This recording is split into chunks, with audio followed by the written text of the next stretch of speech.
শাড়িতেই নাকি নারী। তো দেখো আমি আজকে এই শাড়িটা পরে এই লুকটা ক্রিয়েট করছি, জানি না কেমন লাগবে, আশা করি হয়তো তোমাদের ভালো লাগবে। তো এই একটা রেড শাড়ি, জানো তো এই শাড়িটা না আমার মায়ের শাড়ি। তো কেমন হয়েছে তোমরা জানিও। মা এই শাড়িটা কিনেছিল একটা বুটিক থেকে, তারপর আর পরেনি, রেখেই দিয়েছিল। তাই আমি আজকে ভাবলাম যে আমি যদি এই শাড়িটা পরে একটা লুক ক্রিয়েট করি তাহলে কেমন লাগবে। তাই আজকে অনেক দিন পর এই শাড়িটা বের করে ভাবলাম একটা লুক ক্রিয়েট করি। তাই আজকে এই শাড়িটা একটু পরলাম, জানি না তোমাদের কেমন লাগবে। আমার এই শাড়িটা খুব পছন্দের, জানো তো। আর এই কালার কম্বিনেশনটা আমার দারুণ লাগে। দেখো বিস্কিট কালারের সাথে রেড কালার কম্বিনেশনটা কিন্তু খুবই সুন্দর।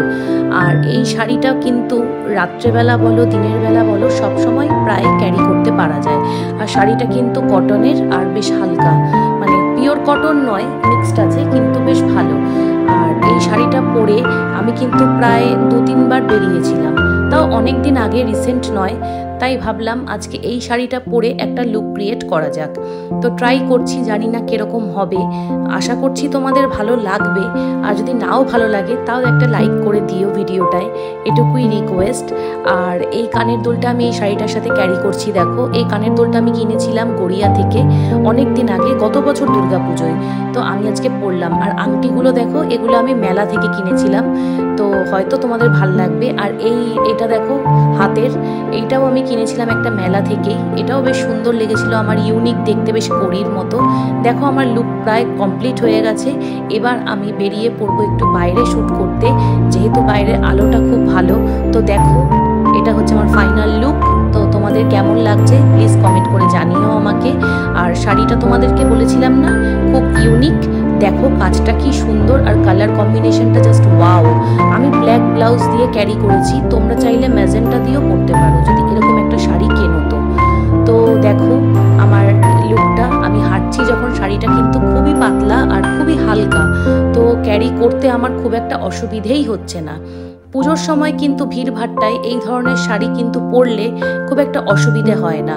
আর রাস্তায় যা গরম, যা ভিড় থাকে দুর্গাপুজোয়, আমরা কিন্তু হালকা শাড়ি পরলেই হয়তো বেশি কমফোর্টেবল হব। আর আজকালকার মেয়েরা কিন্তু শাড়িতেই বেশি কমফোর্টেবল, কারণ দেখতে পাবে তোমরা যত শ্যুট যত ভিডিও, কিন্তু মেয়েরা শাড়ি পরেই বেশি কমফোর্টেবল ফিল করে এবং শাড়ি পরেই করে। তাই আমারও খুব ভালো লাগে শাড়ি পরে নিত্য নতুন লুক ক্রিয়েট করতে। তাই তোমাদের সঙ্গে রোজই একটা করে লুক শেয়ার করব। কমেন্ট করো তোমরা যে আমাকে কেমন লাগছে, খারাপ লাগলেও বলো, ভালো লাগলেও বলো, দুটোই আমি সহ্য করে নেব, কোনো অসুবিধে নেই। আর কি বলো তো, একটা কথা বলছি, তোমরাও কিন্তু শাড়ি পরে লুক ক্রিয়েট করবে, তাহলে তোমাদেরকেও ভালো লাগবে। আমি মনে করি মেয়েদেরকে পার্সোনালি শাড়িতে সব থেকে বেশি ভালো লাগে, কিন্তু না অন্যান্য ড্রেসেও কিন্তু খুব ভালো লাগে, কিন্তু আমার পার্সোনালি শাড়িটা খুব পছন্দের।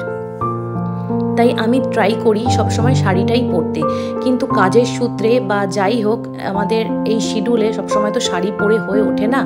কিন্তু যখন পরি তখন সেটাকে একটু ক্যারি করার চেষ্টা করি ঠিকঠাক করে। আর হ্যাঁ, হালকা শাড়ি ইউজ করলে নিজেরাও কমফোর্টেবল হব এবং অপরকেও বেশি ডিস্টার্ব করবো না, যে না গরম লাগছে, ভাল লাগছে না, শাড়িটা খুলে ফেলবো, অস্বস্তি ফিল হচ্ছে। যত হালকা শাড়ি পরবে তত ক্যারি করতে সুবিধা হবে। আর যা গরম আমাদের এখানে, তাই বেশি ভারী শাড়ি সবসময় ইউজ করা যায় না। আর এই বুটিকটা কোথায় বলো তো? এই বুটিকটা হলো গাছতলায়, বাজরনি এলাকায়। ওখানে যদি তোমরা কেউ যাও, মধুবনী বুটিকের নাম, তাহলে অবশ্যই তোমরা ওই বুটিকে ভিজিট করতে পারো। ওই বুটিকে গেলে তোমরা অনেক শাড়ি পাবে।